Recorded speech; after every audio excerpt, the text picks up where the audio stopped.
मैं हूँ doctor Priyanka. Welcome again. मैं आज आपको पीसीओडी के बारे में कुछ जानकारी दूंगी।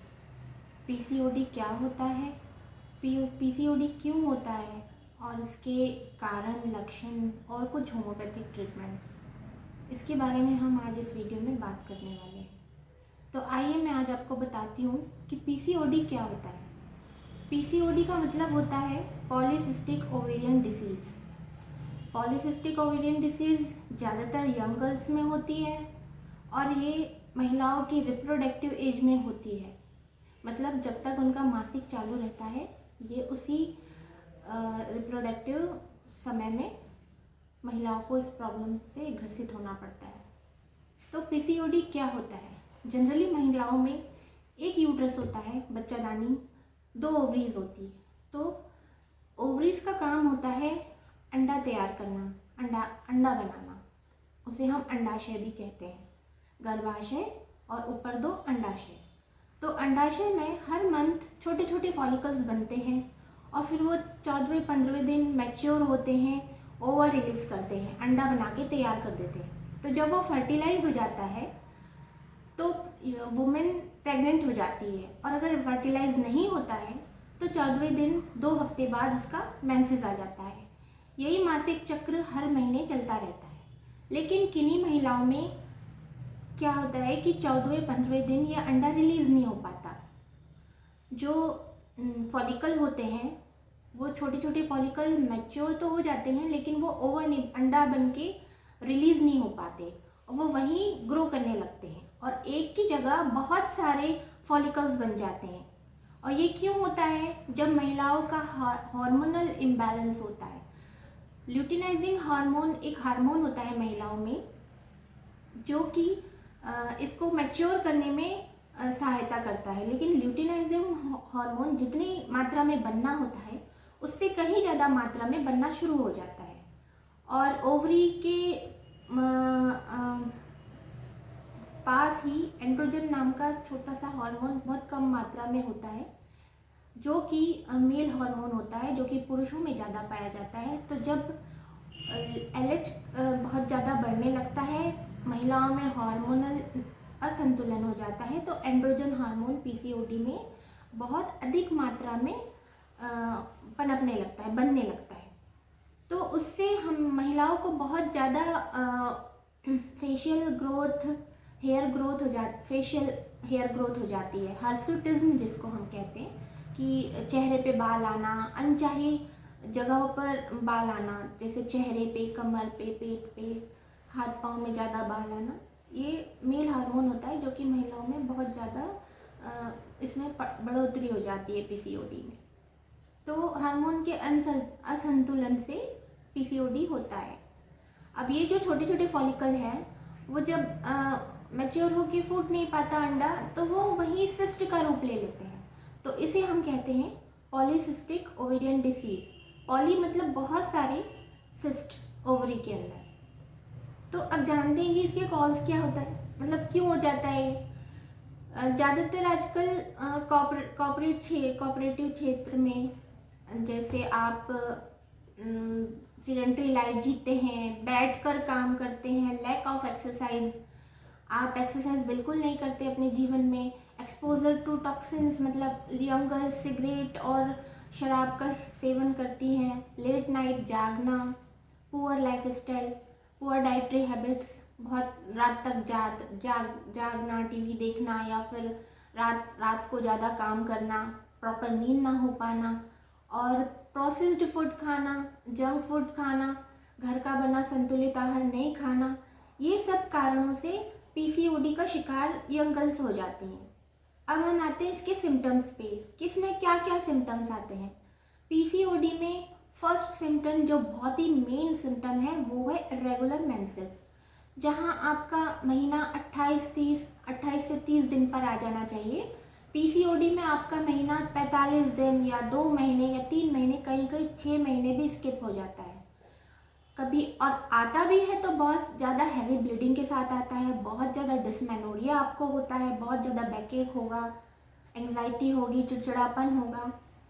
दूसरा इसका सिम्टम है कि आपको हर्सुटिज्म हो जाएगा, मतलब दाढ़ी, गाल पे बाल आ जाना, फेशियल हेयर्स, बॉडी में अनचाही जगह पर बाल आ जाना, पेट पे, कमर में, हाथ पाँव में, ऐसी जगह पर आपको बाल की ग्रोथ बहुत ज़्यादा होने लगती है।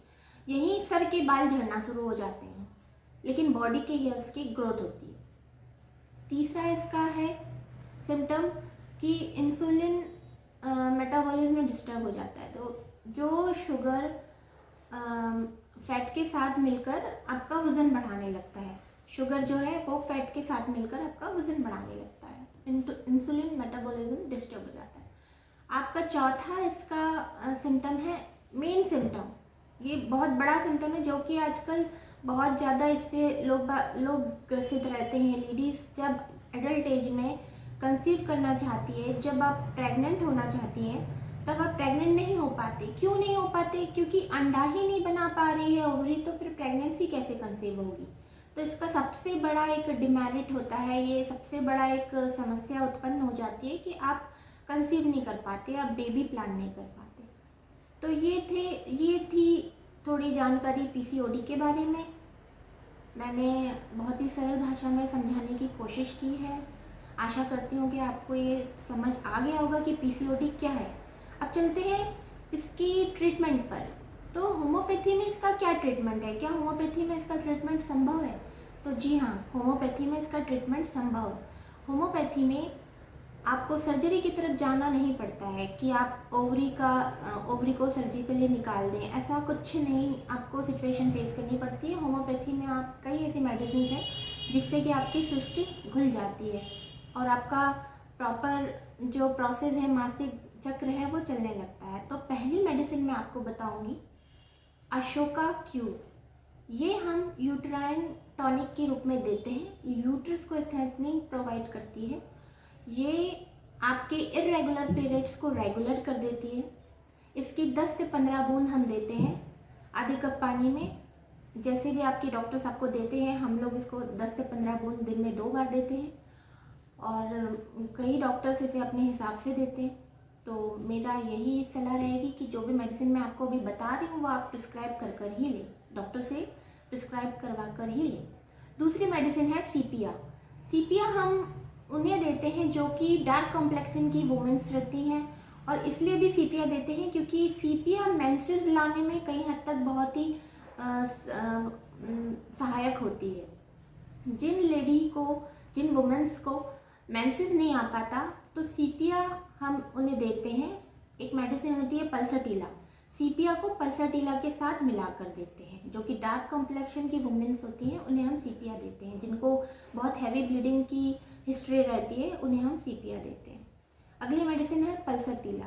पल्साटीला हम उन्हें देते हैं जिनकी वीपिंग टेंडेंसी होती है, जो बहुत ही रोने धोने वाली महिलाएं होती हैं, बहुत ही सेंसिटिव होती हैं और जो किसी भी चीज़ को मैनेज नहीं कर पाती हैं, बहुत ही उनका स्वभाव बहुत नर्म स्वभाव की जो महिलाएं होती हैं, और जिनको सबसे मेन कारण है कि जिनको स्कैंटी मेंसेस आते हैं, जिनके मेंसेस बहुत ही कम मात्रा में आते हैं, उन महिलाओं को हम पल्साटीला देते हैं।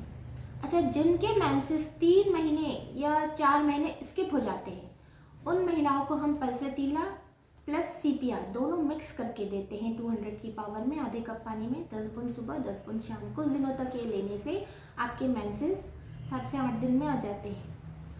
अब नेक्स्ट मेडिसिन है आयोडियम। जो सिस्ट आपकी ओवरीज में बन चुकी है, जो सिस्ट बड़ी हो चुकी है, कई बार को सिस्ट नींबू के शेप की हो जाती है, नींबू बराबर, तो वो सिस्ट के लिए आपको डॉक्टर सलाह देते हैं कि आप इसको सर्जरी करके निकाल दें। लेकिन होम्योपैथी में ये संभव है कि आप इसको घुला सकते हैं। तो आयोडियम में एक ऐसी मेडिसिन है, आयोडियम 30 में हम देते हैं, जिससे नींबू बराबर सिस्ट भी घुल जाती है और आपको स्वस्थ कर देती है। तो आयोडियम भी हम ले सकते हैं। उन महिलाओं में दी जाती है जिनके सिस्ट का साइज़ बहुत ज़्यादा, स्कैनिंग करने पर, सोनोग्राफी जब हम करवाते हैं तो हमें सिस्ट का साइज़ बहुत ज़्यादा बड़ा दिखाई देता है, उन महिलाओं में हम आयोडियम देते हैं। नेक्स्ट मेडिसिन है एपिस मेलिफिका। एपिस मेलिफिका हम देते हैं जिनको टेनसमस पेन होता है। इसमें पेन होता है चुभने वाला, ऐसा पेन जैसे किसी ने सुई चुभो दी हो, और एकदम से स्ट्राइकिंग पेन होता है, जैसे कि तार की तरह ये पेन चलता है नसों में। आपको ऐसा फील होगा कि नसों में पेन हो रहा है, लोअर साइड, लोअर एब्डोमेन में। तब हम एपिस मेलिफिका देते हैं 200 में। तो दोस्तों ये कुछ मेडिसिन्स थी। अगर आप हमसे संपर्क करना चाहते हैं तो मेरा व्हाट्सएप नंबर दिया गया है, इस पर आप मुझसे संपर्क कर सकते हैं। और मेरी सलाह रहेगी कि किसी चिकित्सक से प्रिस्क्राइब करके ही आप ये मेडिसिन्स लें, क्योंकि हर एक होम्योपैथ का अपना अलग तजुर्बा होता है। मेरा तजुर्बा मैंने आपको बताया। आशा करती हूँ आपको ये वीडियो पसंद आया होगा। अगर आपको ये मेरी इन्फॉर्मेशन इन्फॉर्मेटिव लगी है, आपको लगा है कि इस इन्फॉर्मेशन से आपको कुछ जानकारी प्राप्त हुई है, तो प्लीज़ मेरे वीडियो को लाइक करें, शेयर करें और चैनल को सब्सक्राइब करें। Thank you.